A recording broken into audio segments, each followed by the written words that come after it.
Hi folks, Tacitus today, your pushback channel, and thank you for joining this audio live stream. In this essay, I'd like to talk about this issue of a world aging population, and there's just there's so much globalist propaganda, lies and misinformation being pushed by the NGOs, by our own globalist controlled governments and mass media about this aging population stuff. That's probably worth going over it. Before I sort of get into it, I just want to point out that there's been this massive explosion, which is continuing in the third world population. So, I'm just looking at the most recent numbers. There's over 250 million people in India between the ages of 18 and 30, I think it is.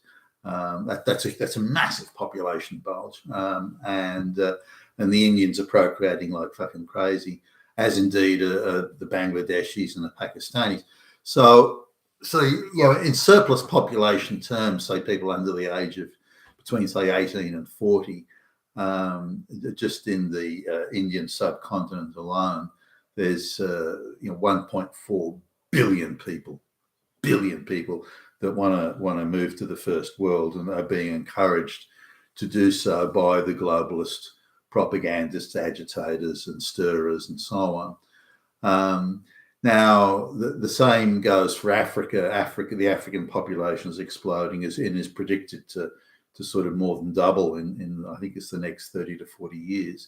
And if we look at say I think it was Ethiopia, where once they got substantial food aid and medicine and the United Nations and all the NGOs moved in with medical care, their population doubled in fucking 20 years. That's just how it is in these very primal third world countries. The minute the peasants are even slightly more prosperous, they procreate.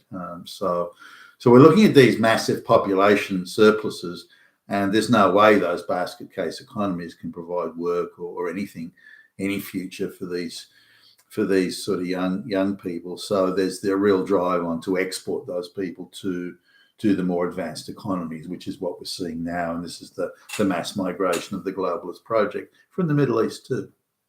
But there's over 2 billion people in the world that are deemed a surplus population, and they're all in these third world, or pretty much in these third world basket case countries. And again, the globalist agitators and stirrers and propagandists are trying to move, or want to encourage all these people to take the journey to Central and Western Europe. So that's the process we're seeing unfolding now.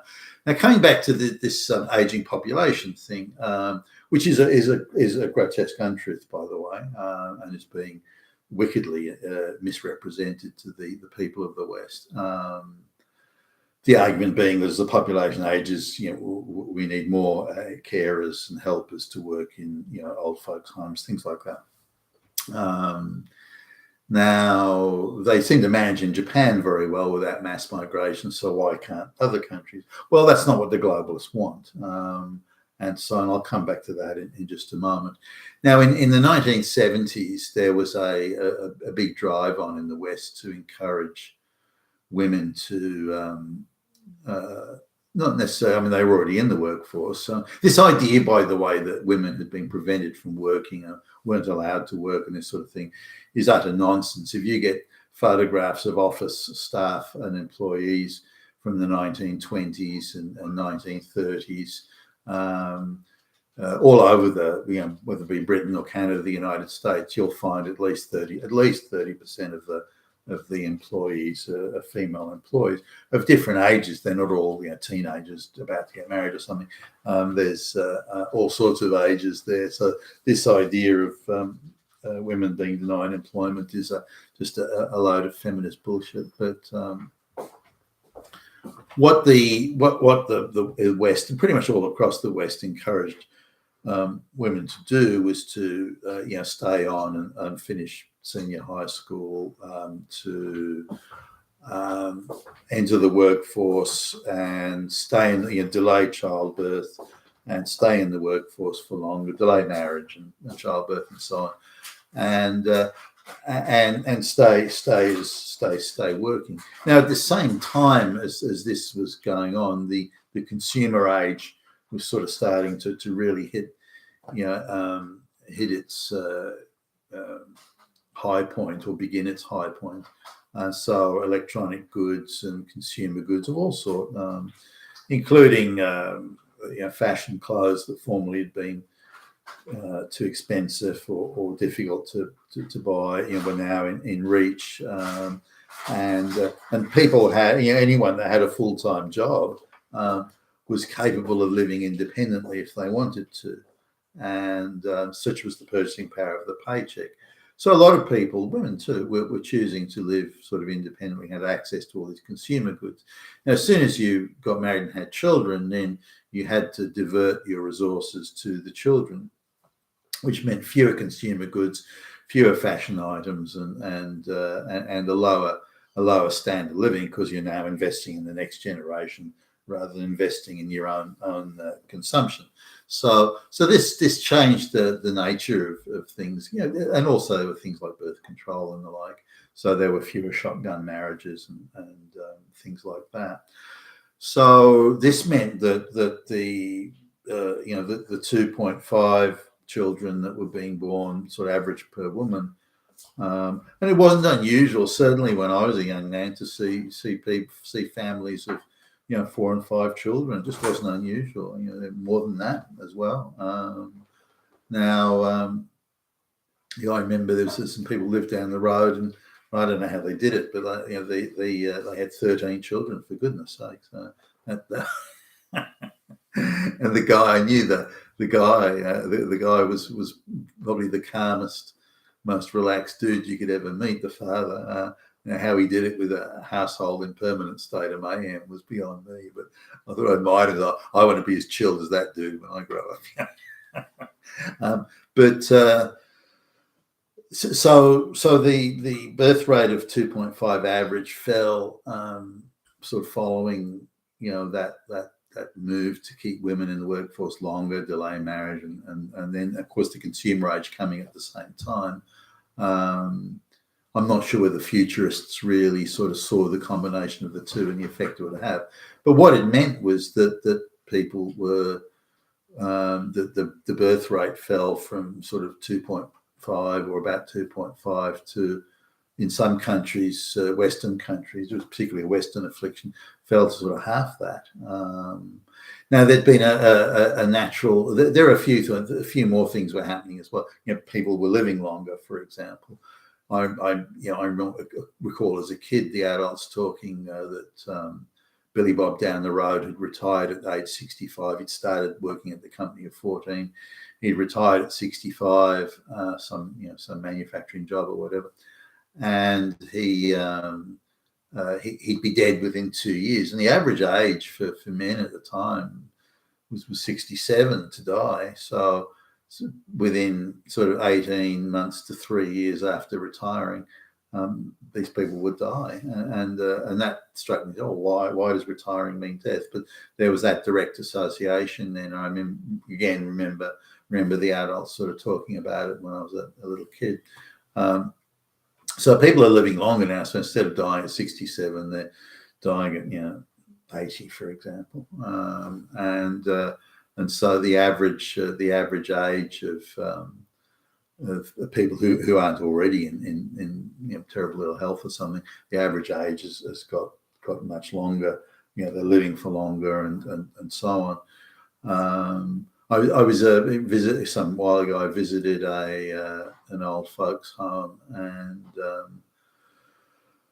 someone I knew had a relative there, and I said I'd drive them there to talk to the relative or meet the relative, and I was surprised at how many people were still alive but absolutely gaga in this home. I had no idea. They were completely incontinent. They couldn't move. They were in wheelchairs. They needed 24/7 care. They had no idea what was going on. They were they were, just vegetables, living as vegetables, and I couldn't. I was surprised at how many of them were in that condition. I just had assumed people would die before they got to that condition, and there would maybe be the odd one or two, but there are in fact many in this old folks home, and I was rather surprised. Nonetheless, people are living longer, but so what does any country do when they're faced with a declining birth rate and a declining population, and the ratio of the population from younger people to older people, given older people live longer and there are fewer younger people being born, that ratio has changed? So what does any economy do? Well, there are a few things they can do. They can engage in policies such as what they're doing in Hungary, and as I understand it, Poland, where they are encouraging people to have families and offering various tax incentives and things like that to encourage marriage and procreation. So now there's no such policies. They were around. I remember when when I was a kid, sort of at school, older people who were older telling me about say when I was, I don't know, 13 or 14, people who were 6, 7, 8 years older than me, sort of that type of, older brothers or sisters of friends I had, they were telling me about that if you had a certain amount of children, you paid less tax and these sorts of things. So there were some incentives around at the time, which seem to have been gradually whittled away, or directed in ideological ways rather than in practical ways, if they do exist at all. For example, encouraging the tax break is to encourage kids to stay on and do senior high school and go to university, rather than to actually help with the family itself, have more children or have a better quality of life for the children and that sort of stuff. So it's become quite different now, more ideologically driven again rather than practical. So a government could do that, and that's something Western governments have chosen not to do. They've chosen not to encourage domestic procreation from the indigenous population. We have to wonder why, given that's the most logical thing to do if your population is declining and people are choosing not to have children. The other thing is, of course, the cost of living. Given the cost of living, it becomes, as the purchasing power of the paycheck declines, it becomes more and more difficult for anyone to consider having a family, given the cost of it. So they say, well, not only do I have to give up consumer goods, which may be, some people may look at it in that view. I can't live the consumer lifestyle if I have children. There's that. But more importantly, it's I may not be able to eat.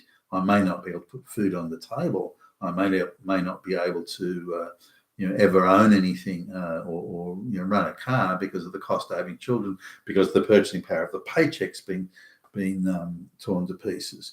So governments could address that, but again, Western governments have chosen not to address that. In fact, the purchasing power of the paycheck has completely gone to shit since 1970, and the purchasing power of the paycheck, the purchasing power has declined by between 60 and 70%, particularly when you look at things like property and the essentials of life, energy and so on, food and so on, education. So what other options does a government have? Well, they can automate and mechanize and computerize to an extent where they don't need as many workers, because the economies become so efficient in the sense of automating and mechanizing and computerizing and so on, that fewer workers are needed. So they're actually doing away with jobs, robots and so on. They're doing away with jobs and basic jobs, because as the population declines, they're moving to this more mechanized sort of process. The Japanese again have been pioneers in this, the amount of robots that they've put into old people's homes and things like that. So the robot can deliver the deliver things to the, or a robot in the home can help with, the senior citizen maybe in frail health. The robot can help with preparing food and all sorts of things that the person may not be able to do themselves, but allows them to live independently for a longer period of time. So the robotisation. So this is something that again, Western governments have, under the globalist control, have chosen not to do. There's a few sort of other things that, before you turn to mass migration, there are other things that can be done in terms of efficiency and managing efficiencies. Again, various forms of automation and so on that can be engaged in. The next stage is you can use not so much mass migration, but use foreign workers on short-term work visas. So instead of bringing them in as migrants, you bring them in as say, places like Singapore do very, very successfully, by the way, and bring short-term workers in for, say, a 3-year work visa or a 2-year work visa, with very specific sort of strict guidelines. If you procreate or anything while you're there, you don't get citizenship or anything like that. You still, at the end of that 3 years, you have to go back to your or wherever you want to go, but your country of origin otherwise. So those sort of things. So that could keep a constant supply of fresh labour to do things like any job, I guess, but say working in old folks' homes and so on. So there are again, Western governments have chosen not to do that. There is some of that, but basically they've chosen not to do that. That's been used as a lure and inducement to bring college students out where they can work for the period when they're supposedly doing their studies. That's turned into a massive scam and a labour hire scam and all sorts of money laundering scams. So it's been misused and abused. But those, if it's properly managed, as they do in Singapore, I think it's certainly something worth looking at. But instead, Western governments have chosen not to do any of those things that are quite reasonable and sensible, and instead they've chosen to do mass migration from wherever the surplus populations of the world are. Now, it just so happens the surplus populations are all in areas that I would argue, and many would argue, in areas where they're completely incompatible with Western society and Western structures. Now, there'll be some outliers that will fit in. But then on top of that, on top of the mass migration, they've gone with multiculturalism. So not only can you arrive in this country in vast numbers and take over entire suburbs and regions of our cities and towns, but you can keep your culture alive. In fact, we'll encourage you to do it. And if anyone expects you to integrate or assimilate, we'll arrest them for you and accuse them of being Hitler. So that's the so in fact, it's gone into to reverse. The whole thing has caused, I believe, many more problems. Now, if the intention is to eradicate the Western white population, then they're certainly going about it in the right way. If you had to say, well, how do we get rid of the white population so that they're never going to be a threat to the globalization project? Well, I know, let's do this, and this would be one of the ways you'd go about it. I'm sure it's just coincidence, but it certainly looks like that's the objective with the mass migration of black and brown, totally incompatible people, bringing them into the West. So out of all the methods and policies that they could have used, the Western governments could have used to deal with this declining population, they chose none of it. Not one prescription that could have worked. Instead, they've gone straight for the mass migration, again under the control of the globalists. But to me, that's the least likely to have a practical, as in desirable outcomes, least likely to have a desirable effect, and most likely to turn the Western world into a third world shithole, just like where all these people came from. You've been a Tacitus today, you're a Pushback channel, and thank you for listening.